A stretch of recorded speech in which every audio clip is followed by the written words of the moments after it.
Hello नमस्कार दोस्तों। आज हम बात करेंगे इंडियन पिनल कोड 1860 के बारे में।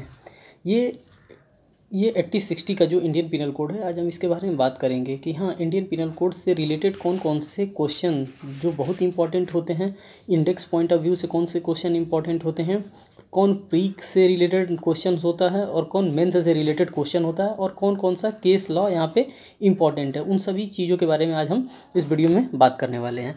सबसे पहले तो ये जो हमारा चैप्टर फर्स्ट है और चैप्टर सेकंड है, इसी दो चैप्टर के बारे में हम लोग बात करेंगे। Mainly index point of view से हम इसमें बात करने वाले हैं। जो हमारा फर्स्ट लॉ कमीशन था, उसी के द्वारा ये इंडियन पिनल कोड को ड्राफ्ट किया गया था। ठीक, इसमें टोटल 511 सेक्शंस हैं, मीन्स कि 511 टोटल सेक्शंस हैं। ठीक, इंडियन पिनल कोड में सबसे पहले हम स्टार्ट करते हैं सेक्शन फर्स्ट को, जिसमें title and extents of operation of the code के बारे में बताया गया है कि हाँ, इस इंडियन पिनल कोड्स का टाइटल क्या होगा, ये कहाँ कहाँ पे लागू होगा। ठीक, तो इसका जो title and extent of the operation है, ये 1860 है और ये फर्स्ट लॉ कमीशन के द्वारा बनाया गया था। बस इस सेक्शन में इतना ही बताया गया है। और ये जो इन्फोर्स हुआ था वो फर्स्ट क्या कहते हैं 1862, मतलब कि 1862 में इसको लागू किया गया था। फिर जो इसका सेकंड सेक्शन बताता है punishment of offences committed with in India. जो भी हम लोग ऑफेंस करते हैं, कमिट करते हैं विद इन इंडिया, जो भी हम लोग ऑफेंस कर रहे हैं इंडिया के अंदर रह करके, उसकी पनिशमेंट हमको कहाँ मिलेगी, इस आईपीसी के अंदर हमको दिया गया है। मतलब कहा गया है every person shall be liable of punishment under this code and not otherwise for every act or omission contrary to the provisions thereof by which shall be guilty within India। अगर आप इंडिया में रह करके कोई भी act कर रहे हैं, अगर इंडिया में आप रह करके कोई भी एक्ट कर रहे हैं, तो उसका पनिशमेंट सेक्शन 2 के अकॉर्डिंग ही आपको मिलेगा। फिर हम बात करते हैं सेक्शन 3 के अकॉर्डिंग। जब सेक्शन 3 में हम लोग आते हैं तो punishment of offences committed beyond but which by law may be tried within India. इसका कहने का मतलब ये है कि अगर आप विदेश में भी रह करके अगर वहाँ पे भी कोई ऑफेंस कमिट कर रहे हैं, अगर तो इंडिया में भी उसका सज़ा, अगर आप जब इंडिया आते हैं तो उसका सज़ा आपको इंडिया में दिया जाएगा। ये सेक्शन 3 हमारा कर रहा है। अब हम बात करेंगे सेक्शन 4 पे, extension of the code to extra territorial offences. जैसे कि राज्य क्षेत्रातीत, मतलब जो राज्य क्षेत्रातीत से बाहर रहते पर भी, जैसे कि लोग कोई दूसरे देश में बैठा है, जैसे कोई यूएई में बैठा है, कोई पाकिस्तान में बैठा है, कोई चाइना में बैठा है, वो हमारे देश को अटैक कर रहा है, तो भी हम क्या करेंगे, उसको इंडियन पिनल कोड के द्वारा ही सज़ा दे सकते हैं। सेक्शन 4 में ये बताया गया। इसमें कुछ की वर्ड्स हैं जो मैं आपको बताना चाहूँगा। फर्स्ट है any citizen of India in any place, any citizen of India in any place without and beyond India. तो इसमें इसका कहने का मतलब होता है भारत से बाहर और भारत से परे किसी स्थान में भारत के किसी नागरिक द्वारा, किसी भी भारत के किसी भी नागरिक द्वारा।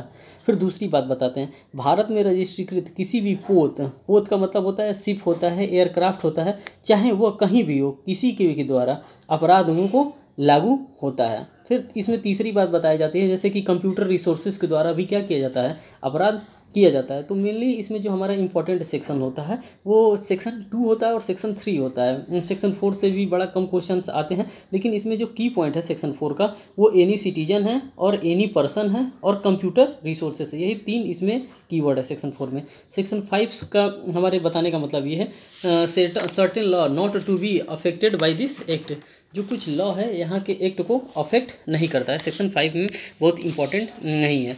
हमारा थोड़ा सा इंपॉर्टेंट जो होता है वो सेक्शन 6 इंपॉर्टेंट होता है। इसलिए इंपॉर्टेंट होता है क्योंकि जो हम लोग इसको हम लोग जनरल एक्सप्लेनेशन के नाम से जानते हैं। सेक्शन 6 को हम लोग सेक्शन 3 चैप्टर सेकंड को ही हम लोग पूरा जनरल एक्सप्लेनेशन के नाम से जानते हैं, जो कि सेक्शन 6 से 52A तक डिफाइन किया गया। जनरल एक्सप्लेनेशन इसको कहा जाता है, जिसमें डेफिनेशन क्लॉज बताया गया है, ऑफेंस के डेफिनेशन को बताया गया है, नंबर को बताया गया, मैन को बताया गया, वुमेन को बताया गया, इन सारी चीज़ों को बताया गया है। तो जो हमारा ये सेक्शन 6 है, ये एक्सेप्शंस के बारे में बताता है। Definition in the code to be understood subject to exception. जो हम लोग चैप्टर 4 पढ़ते हैं इंडियन पिनल कोड का चैप्टर 4, जिसमें हम लोग को जनरल एक्सेप्शंस के बारे में बताया गया है। सेक्शन 76 से लेकर के 106 के, मतलब हर सेक्शन के पीछे एक क्या कहते हैं वो है एक्सेप्शन है। तो उस एक्सेप्शन को बार बार लिखने से अच्छा है कि इसी सेक्शन 6 में यहाँ पर लिख दिया गया। सेक्शन 6 जो हमारा है ना, वो प्री पॉइंट ऑफ व्यू से इम्पॉर्टेंट ना मेंस पॉइंट ऑफ व्यू से इम्पॉर्टेंट है। इसको लगभग पूछा ही नहीं जाता सेक्शन 6 को। इसी तरह बात करते हैं हम सेक्शन 7 को भी बहुत कम ही पूछा जाता है। हमारा थोड़ा सा जो इंपॉर्टेंट होता है वो सेक्शन 8 इंपॉर्टेंट होता है, जिसमें जेंडर की बात की जाती है। जेंडर का मतलब ही, जहाँ पे भी ही वर्ड से डिनोट किया जाता है इन आईपीसी में, जहाँ पे भी आईपीसी के अंतर्गत अगर जहाँ पे भी ही वर्ड से डिनोट किया गया है तो मान लिया जाता है वो जेंडर की बात किया जा रहा है। जेंडर का मतलब उसमें मेल भी इंक्लूड है, उसमें फीमेल भी इंक्लूड है जेंडर शब्द में, ठीक। फिर सेक्शन हम लोग 9 की बात करते हैं, जिसमें नंबर्स की बात करता है। नंबर का बात करने का मतलब है in the sense of singular number, plural number, मतलब इसी नंबर्स की बात करता है सेक्शन 9 में। सेक्शन 10 में मैन एंड वुमेन की बात करता है। मैन एंड वुमेन से मतलब आपको मैं बताना चाहता हूँ, द वर्ड मैन जो होता है, जो वर्ड है मैन, वो डिनोट करता है मेल ह्यूमन बींग्स को of any age, male human beings of any age and female human beings of any age. तो इसको हम लोग मैन एंड वुमेन कहते हैं। किसी भी एज का, चाहे वो आज जन्म लिया हो चाहे बुढ़ापे की एज में हो, अगर कोई आदमी, कोई लड़का आज जन्म लिया तो उसको भी मेल ही माना जाएगा, मैन ही माना जाएगा, और कोई लड़की भी आज जन्म ली हो तो उसको भी वुमेन ही कंसीडर किया जाएगा आईपीसी में सेक्शन 10 के अकॉर्डिंग। फिर सेक्शन 11 जो बात करता है हमारा पर्सन्स की बात करता है। पर्सन जैसे लीगल पर्सन भी होता है, जैसे हम लोग भी एक पर्सन है। कंपनी भी क्या होता है, कंपनी की भी एक लीगल एंटिटी होती है, उसको भी हम लोग पर्सन माने गए हैं। किसी कॉर्पोरेट्स बॉडी को भी हम लोग पर्सन माने हैं। सेक्शन 11 ये बताता है। फिर बात करता है पब्लिक की। पब्लिक्स का मतलब होता है public includes any class of the public और एनी कम्युनिटी। मतलब यहाँ पे लोक की बात की जाती है। पब्लिक का मतलब होता है लोक। लोक का कोई भी वर्ग या कोई भी समुदाय लोक शब्द के अंतर्गत आता है। जो भी हम लोग पब्लिक, जब हम पब्लिक की बात करते हैं तो सेक्शन 12 वहाँ पे डील करता है। यहाँ पे सेक्शन 13 को ओमिट कर दिया गया है। फिर आता है सेक्शन 14 हमारा आता है servant of government. Servant of government क्या है?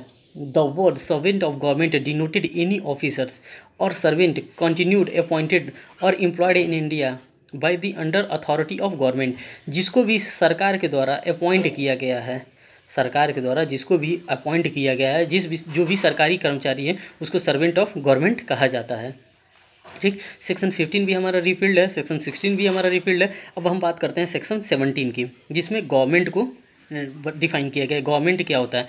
The word government does denotes the central government and the state government. जो गवर्नमेंट होता है वो डिनोट करता है कि सेंट्रल गवर्नमेंट होता है और स्टेट गवर्नमेंट होता है। गवर्नमेंट बस इतना ही हमको डिस्क्राइब करता है यहाँ पे। ये सेक्शन 18 की बात हम करते हैं, जिसमें इंडिया को डिफाइन किया गया। इंडिया क्या है? India means the territory of India, the state of Jammu and Kashmir also. मतलब कहने का मतलब है कश्मीर से लेकर के कन्याकुमारी तक हमारा इंडिया है, इसी को कंसीडर किया जाता है इंडिया में। डेफिनेशन बस उतना ही बताया जाता है। ये बहुत इंपॉर्टेंट नहीं है। किसी भी जैसे इंट्रेंस एग्जाम हो, जैसे एलएलएम का इंट्रेंस एग्जाम हो गया, बैंक का हो गया एग्जाम, जो लॉ से रिलेटेड होता है उसमें ये सारी चीज़ें पूछ देता है। इंडेक्स पॉइंट ऑफ व्यू से इसमें बहुत समझने की हमको आवश्यकता नहीं है। ये लर्नेड पॉइंट ऑफ व्यू से कि आप बस इसको एक ओवरव्यू ले लीजिए, जिससे लर्न कर दीजिए कि हाँ इस सेक्शन में ये चीज़ें बताई गई है, इस सेक्शन में ये चीज़ें बताई गई है। फिर हम बात करते हैं सेक्शन 19 की, जिसमें जज की बात की जाती है। जज मीन्स न्यायाधीश की। न्यायाधीश शब्द न केवल हर ऐसे व्यक्ति का घोतक होता है जो पद से न्यायाधीश अभिप्रेत हो, किंतु उस हर व्यक्ति से का भी घोतक होता है जो किसी विधिक कार्यवाही में, चाहे वो सिविल या दांडिक, जज उसको कहेंगे जो कोई डिसीजन देता हो। कौन सा डिसीजन देता हो? या तो सिविल डिसीजन देता हो या तो क्रिमिनल डिसीजन देता हो, उसको हम लोग क्या कहेंगे? जज कहेंगे। जो कि एक न्याय के मंदिर में बैठ करके वहाँ पे जजमेंट दे रहा है, कि जो कि डेफिनेटिव जजमेंट होना चाहिए उसका, जो डेफिनेटिव जजमेंट दे रहा है उसको हम लोग जज कहेंगे। फिर हम आ जाते हैं सेक्शन 20 पे, कोर्ट ऑफ जस्टिस पे। Court of justice, what do you mean by court of justice? अब हम बात करेंगे सेक्शन 20 पर, जिसको कि कोर्ट ऑफ जस्टिस कहा जाता है। कोर्ट ऑफ जस्टिस का मीन्स होता है न्यायालय। न्यायालय शब्द उस न्यायाधीश का जिसके अकेले ही न्यायिक कार्य करने के लिए विधि द्वारा सशक्त किया गया हो, या उस न्यायाधीश निकाय का जिसके एक निकाय के रूप में न्यायिक कार्य करने के लिए विधि द्वारा सशक्त किया गया हो। कहने का मतलब ये है, द वर्ड जो कोर्ट ऑफ जस्टिस है ये डिनोट करता है empowerment by law to judicially alone और बाय अ बॉडी ऑफ जजेस empowered by law to act judicially as a body. जहाँ पे वो बैठ करके जुडिशली वर्क कर सकता है उसको कोर्ट ऑफ जस्टिस कहा गया है। ये सेक्शन 20 है हमारा। मेन हमारा जो इम्पोर्टेंट है वो सेक्शन 21 है, जिसमें पब्लिक सर्वेंट्स को डिफाइन किया गया है कि who is a public servant.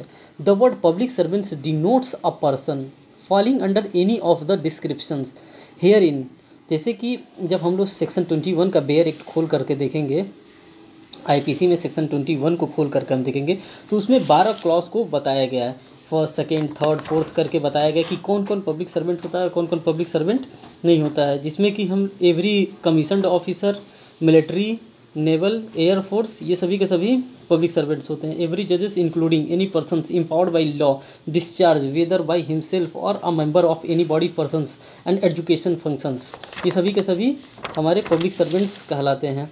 Every officers, जो कि वो लिक्विडेटर हो, वो रिसीवर हो, वो कमीशन हो, वो सभी के सभी हमारे पब्लिक सर्वेंट्स कहलाते हैं। फिर उसके बाद से जैसे कि हम आगे बताएं, जूरी मैन हो गए, एसेसर हो गए, मतलब जो भी सरकारी कार्यरत हों, ये सभी के सभी हमारे पब्लिक सर्वेंट्स में काउंट किए जाते हैं। यहाँ पे मोस्ट इम्पॉर्टेंट 3 केस लॉ है जो मैं आप लोगों को बताना चाहता हूँ। फर्स्ट जो केस लॉ है सेक्शन 21 से रिलेटेड, वो है हमारा केस है RS नायक वर्सेस AR अंतुले। ये जो केस लॉ है ये MLA से रिलेटेड है। इसमें ये बताया गया है कि क्या MLA एक पब्लिक सर्वेंट होता है या नहीं। तो इस जजमेंट में ये बताया गया था सेक्शन 21 में RS नायक वर्सेस AR अंतुले में कि जो पब्लिक सर्वेंट होता है, MLA जो होता है एक पब्लिक सर्वेंट नहीं होता है। इसी के साथ साथ एक केस आता है हमारा CM का केस आता है, जिसमें CM करुणानिधि की बात की गई है कि क्या CM एक पब्लिक सर्वेंट होता है। तो हाँ, करुणानिधि के केस में बताया गया है कि हाँ CM एक पब्लिक सर्वेंट होता है। फिर एक हमारा तीसरा केस आता है PM से रिलेटेड जो हमारा PM से रिलेटेड केस है वो है PV नरसिम्हा राव का केस। इसमें ये बताया गया है कि क्या, इसमें भी क्वेश्चन उठा था क्या कि CM PM जो होते हैं वो पब्लिक सर्वेंट होते हैं। तो इस केस लॉ में बताया गया था कि हाँ PM भी जो होते हैं वो पब्लिक सर्वेंट में इंक्लूड होते हैं, उनको भी पब्लिक सर्वेंट माना गया है। ठीक, अब हम लोग बात करते हैं सेक्शन 22 की, मूवेबल प्रॉपर्टी की। सेक्शन 22 में डिफाइन किया गया है मूवेबल प्रॉपर्टी कि मूवेबल प्रॉपर्टी होता क्या है। एक मिनट, सेक्शन 22 में मूवेबल प्रॉपर्टीज़ को डिफाइन किया गया है कि हम मूवेबल प्रॉपर्टी होता क्या है। जब हम बात करते हैं मूवेबल प्रॉपर्टीज़ की, जैसे ही हम मूवेबल प्रॉपर्टी की बात करते हैं तो हमको डायरेक्ट हम कोरिलेट करते हैं TPA से, क्योंकि TPA में ही मूवेबल प्रॉपर्टीज़ को बताया गया है। कोई भी चीज़ जो कि ज़मीन से परमानेंटली अटैच्ड हो उसको हम लोग मूवेबल प्रॉपर्टी कहते हैं। जैसे मैं कुछ चीज़ें बताना चाहता हूँ, land is not a movable property. First हो गया, land is not a movable property. Second, things attached to the earth is not a movable property. Third, permanently fixed is not a movable property. कोई भी चीज़ जिसको हम लोग permanently fixed कर देते हैं वो मूवेबल प्रॉपर्टी नहीं होता है। ये हमारा सेक्शन 22 में बताया गया है। फिर आगे हम बात करते हैं सेक्शन 23 की बात करते हैं, जिसमें wrongful gain, wrongful loss, gainful wrongful और लॉसिंग रॉन्गफुल, इन सभी चीज़ों के बारे में बात करता है सेक्शन 23 में।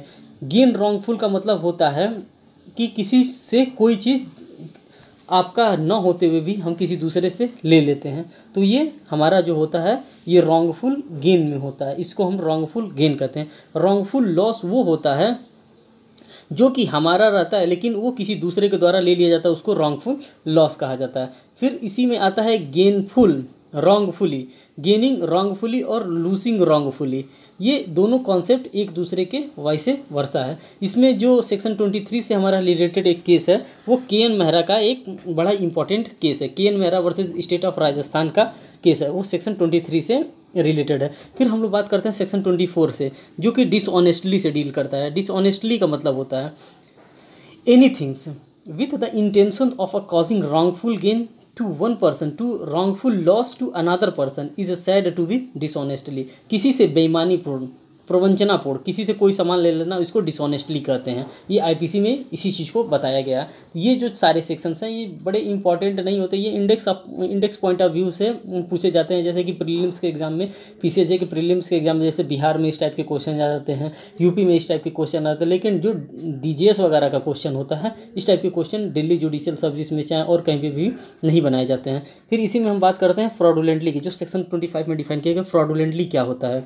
A person is said to do things fraudulently if does that with the intention of defraud। किसी को अगर हम धोखा देना चाहते हैं, किसी के साथ कपटपूर्ण कर रहे हैं, उसको हम लोग फ्रॉडुलेंट कहते हैं, फ्रॉड कहते हैं। अब हम बात करते हैं सेक्शन 26 पे, जो कि थोड़ा सा इंपॉर्टेंट है CRPC के पॉइंट ऑफ व्यू से, क्योंकि CRPC में रीज़न टू बिलीव जो सेक्शन 26 है, रीज़न टू बिलीव, इसके बारे में वहाँ पे हमको सेक्शन बताया जाता है क्योंकि यहाँ पे सफिशियंट कॉज होना चाहिए कि अगर पुलिस किसी को अरेस्ट करने जाती है according to section 41 of CrPC, अगर किसी को अरेस्ट करने पुलिस जाती है तो वहाँ पे उसके पास सफिशियंट रीज़न होता है किस चीज़ का, बिलीव का, जिससे कि वो क्या करती है, पुलिस उनको अरेस्ट करती है। तो सेक्शन 26 जो होता है वो रीज़न टू बिलीव को डिफाइन करता है, और रीज़न टू बिलीव में जो मेन इंपॉर्टेंट होता है वो सफिशियंट कॉज होना चाहिए कि किसी चीज़ को बिलीव करने के लिए। 26 बस इतना ही बताता है। बात करते हैं 27 का। 27 भी इंडेक्स पॉइंट ऑफ व्यू से इंपॉर्टेंट है, जिसमें property in position of wife, colour and servants की बात की जाती है कि मतलब जो भी प्रॉपर्टी होगा वो पोजीशन में होगा वाइफ के, कलर के, सर्वेंट्स के, एक्सेट्रा के। ठीक, बात करते हैं सेक्शन 28 की, जिसमें काउंटरफीट को डिफाइन किया गया है। काउंटरफीट का मतलब होता है कूटकरण, एकदम हूबहू वैसा ही बना देना, जैसे सिक्के का कूटकरण होता है, नोट का कूटकरण होता है, उसको हम लोग काउंटरफीट कहते हैं। ये भी इंडेक्स पॉइंट ऑफ व्यू से इंपॉर्टेंट है सेक्शन 28। फिर हम बात करते हैं सेक्शन 29 की। जैसे ही हम सेक्शन 29 की बात करते हैं तो साथ साथ में हम इसके साथ एक और बेयर एक्ट को रिलेट करते हैं, जिसको हम लोग इंडियन एविडेंस एक्ट कहते हैं। क्योंकि डॉक्यूमेंट की जब भी बात होती है तब हम इंडियन एविडेंस एक्ट से इसको रिलेट करके पढ़ेंगे तो फिर हमको डॉक्यूमेंट अच्छे से समझ में आएगा। The word documents denotes any matter expressed और describe upon any substances by means of a letter, figures, marks etc. is known a document। कोई भी चीज़ जो कि फिगर हो गया, मार्क्स हो गया और उसके बाद से कोई भी चीज़ हो गया, लेटर हो गया, ये सभी के सभी क्या होते हैं, डॉक्यूमेंट होते हैं। ठीक, सेक्शन 29 में बस इतना ही बताया गया। फिर एक बात करते हैं सेक्शन 29A की, जो कि इलेक्ट्रॉनिक्स रिकॉर्ड्स के बारे में बात किया जाता है। सेक्शन 29A इलेक्ट्रॉनिक रिकॉर्ड्स के बारे में बात की जाता है, जो कि आईटी एक्ट के द्वारा, इंफॉर्मेशन टेक्नोलॉजी एक्ट 2000 के द्वारा इसको इंक्लूड किया गया। ये अमेंडेड एक्ट है, कभी कभी सेक्शन 29A पूछ देता है। ठीक, फिर हम बात करते हैं सेक्शन 30 में वैल्यूएबल सिक्योरिटी। वैल्यूएबल सिक्योरिटी क्या है? वैल्यूएबल सिक्योरिटी कोई भी डॉक्यूमेंट्स हो जाता है, हमारे घर के पेपर हो सकते हैं, हमारी गाड़ी के आरसी हो सकते हैं, ये सभी के सभी हमारे क्या हैं, वैल्यूएबल सिक्योरिटी है। फिर हम बात करते हैं सेक्शन 31 की, सेक्शन 32 की और सेक्शन 33 की। सेक्शन 31 में जब हम बात करते हैं, जो वहाँ पे विल, वसीयत की बात की जाती है। वसीयत का मतलब क्या होता है? वसीयत दस्तावेज का घोतक होता है। मीन्स कि किसी पिता के द्वारा अपने संपत्ति का वसीयत किया गया कि मैं इतनी संपत्ति अपने बड़े बेटे को देना चाहता हूँ, इतनी संपत्ति मैं अपने छोटे बेटे के, मतलब इन सारी चीज़ों के बात की गई है सेक्शन 31 में। सेक्शन 32 में जो बात की गई है वो इलीगल ओमिशन की बात की गई है, और सेक्शन 33 में एक्ट ओमिशन की बात की है। मतलब ये दोनों सेक्शन एक दूसरे के साथ चलते हैं, सेक्शन 32 एंड सेक्शन 33। इसको भी इंडेक्स पॉइंट ऑफ व्यू से बस याद रखना चाहिए कि हाँ, सेक्शन 32 में इलीगल ओमिशन दिया, सेक्शन 33 में एक्ट ओमिशन दिया गया। लेकिन जो हमारा मेन इंपॉर्टेंट सेक्शन है वो सेक्शन 34 है, जिसको हम लोग कॉमन इंटेंशन कहते हैं। Act done by a several person in furtherance of a common intention. इसको हम लोग थोड़ा सा डिटेल में पढ़ेंगे सेक्शन 34 को। When a criminal act is done by several person, जब कोई भी क्रिमिनल एक्ट सेवरल पर्सन्स के द्वारा, मतलब कई लोगों के द्वारा मिलकर किया जाता है, in the furtherance of common intention of all, सबका एक ही उद्देश्य होता है उस काम को करने के लिए। Each of such person is liable for the act. तो जितने भी लोगों के द्वारा मिलकर वो कार्य किया जाता है, सब के सब उस एक्ट के लिए क्या होते हैं, लाइबल होते हैं। In the same manner as if it were done by him alone, एक तरह से लागू उन लोगों को दोषी ठहराया जाता है जैसे कि प्रत्येक व्यक्ति ने स्वयं ये कार्य अपने अपने तरीके से किया है। इसमें कहने का मतलब ये है कि कॉमन इंटेंशन में कोई भी अगर ऑफेंस किया जाता है, अगर 4 लोगों के द्वारा मिलकर किया गया, 5 लोगों के द्वारा मिल करके किया गया, तो माना जाएगा कि ये जो ऑफेंस किया गया है ये प्रत्येक आदमी के द्वारा ऑफेंस किया जाता है। ठीक, इसमें कुछ इंपॉर्टेंट केस लॉ है। पहला तो मैं आपको बताना चाहूँगा Varendra Kumar Ghosh versus king emperor का केस लॉ है, जिसको पोस्ट मास्टर केस लॉ के नाम से भी जानते हैं। ये प्रीवी काउंसिल के द्वारा इसमें निर्णय दिया गया था कि यहाँ पे 4 दोस्त रहते हैं, 4-5 दोस्त रहते हैं, जाते हैं किसी बैंक में रॉबरी करने। तो ये जो वारेंद्र कुमार नाम के आदमी रहते हैं, ये गेट पे ही अपने दोस्तों का इंतजार करते हैं। तब तक किसी ने बैंक से ही फ़ोन कर देता है कि यहाँ पर रॉबरी हुआ है, डकैती हुआ है, तो पुलिस आकर के इनको पकड़ लेती है। तो जब इनको पकड़ लेते हैं, जब इनका ट्रायल होता है प्रीवी काउंसिल में, तो प्रीवी काउंसिल मानती हैं कि इनके द्वारा भी क्या किया गया था, ये कॉमन इंटेंशन में इनको भी पकड़ा गया और माना गया कि ये अपने आप में चोरी कर रहे थे। सेक्शन 34 में ये मेन इंपॉर्टेंट केस है, Varendra Kumar Ghosh versus king emperor. फिर सेकंड जो केस है महबूब शाह वर्सेस किंग एम्परर, जिसको कि इंडस रिवर केस लॉ के नाम से भी जानते हैं। फिर अगला केस है जो हमारा JM देसाई का केस है।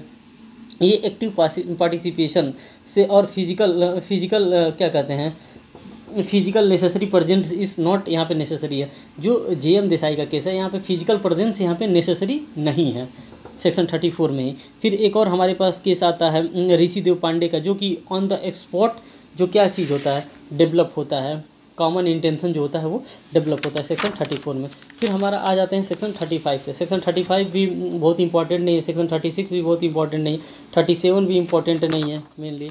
अब हमारा जो इम्पॉर्टेंट है वो हमारा सेक्शन 39 इंपॉर्टेंट होता है, जो सेक्शन 39 है। जो सेक्शन 39 में बताया गया वॉलेंटरली का मतलब होता है स्वेच्छा, मेरे द्वारा कोई भी काम किया गया है स्वेच्छा। कोई व्यक्ति किसी परिणाम को स्वेच्छा कारित करता है तब यह कहा जाता है कि तब उन साधनों द्वारा कारित करता है जिनके द्वारा उसे कारित करना उसका आशय था, या उन साधनों द्वारा कारित करता है जिन साधनों को काम में लाते समय वो जानता था यह विश्वास करने का कारण था कि जिसके द्वारा कारित होना संभव है। जो वो जानबूझ के कर रहा है, जो अपनी दृढ़ संकल्प इच्छा से करता है, रीजन टू बिलीव से कर रहा है, उसको हम लोग वॉलेंटरली करते हैं। यहाँ पे 3 चीज़, यहाँ पे मैं आप लोगों को 3 कीवर्ड बताना चाहता हूँ वॉलेंटरली में। एक तो नॉलेज इंपॉर्टेंट होना चाहिए, दूसरा रीजन टू बिलीव इंपॉर्टेंट होना चाहिए, और तीसरा इंटेंशन यहाँ पे इंपॉर्टेंट होना चाहिए सेक्शन 39 में। फिर हम लोग बात करते हैं सेक्शन 40 की। सेक्शन 40 में ऑफेंस को डिफाइन किया गया। ऑफेंस होता क्या है, जो कि ऑफेंस का डेफिनेशन हमको दिया गया है CRPC के सेक्शन 2N में हमको बताया गया है कि ऑफेंस होता क्या है, किसको किसको हम लोग ऑफेंस मानेंगे। Denote a things made punishable by this code, अगर हम उसको पनिशेबल किया गया है कोड के द्वारा तो ये क्या होता है, ये ऑफेंस होता है। फिर सेक्शन 41 में स्पेशल लॉ को डिफाइन किया गया। स्पेशल लॉ में जैसे NDPS एक्ट आ गया है, ये तमाम एक्ट जो होते हैं इसको स्पेशल लॉ कहते हैं। सेक्शन 42 में लोकल लॉ को डिफाइन किया गया। लोकल लॉ क्या होता है, जो लोकल एरिया पे लगता है उसको लोकल लॉ कहते हैं। फिर सेक्शन 43 में इल्लीगल को डिफाइन किया गया है कि इल्लीगल क्या होता है। जो वर्ड इल्लीगल है, जो सेक्शन 43 में वर्ड इलीगल है, the word illegal is applicable to everythings which is an offence or which is prohibited by law, जिसको कि प्रोहिबिट किया गया, जिसको कि कानून के द्वारा मना किया गया है, उसको हम लोग इलीगल कहते हैं। यही इलीगल के बारे में यहाँ पे डिफाइन किया गया। फिर उसके बाद से सेक्शन 44 में हमारे इंजरी को डिफाइन किया गया। इंजरी में क्या हो जाता है, the word injury denotes any harm what ever illegal cause by any person in body mind reputation property. अगर इन सभी चीज़ों को अगर कोई क्षति पहुंचाता है तो उसको हम लोग इंजरी कहते हैं। ये भी इंडेक्स पॉइंट ऑफ व्यू से इंपॉर्टेंट है सेक्शन 44।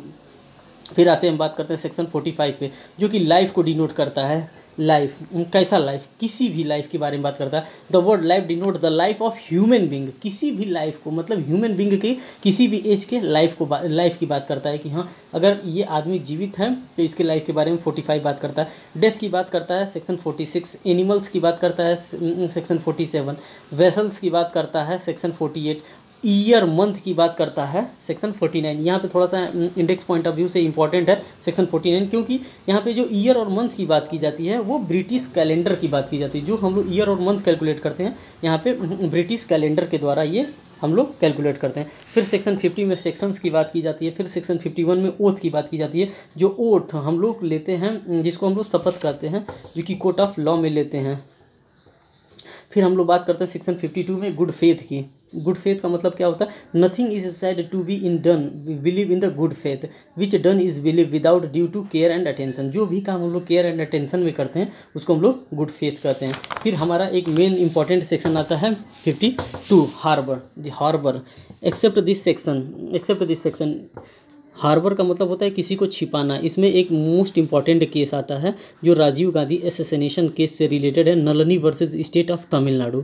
जो कि राजीव गांधी का जब वो एसेसिनेशन किया गया था तो यही हार्बरिंग किया गया था, हार्बरिंग उनको छुपाया गया था।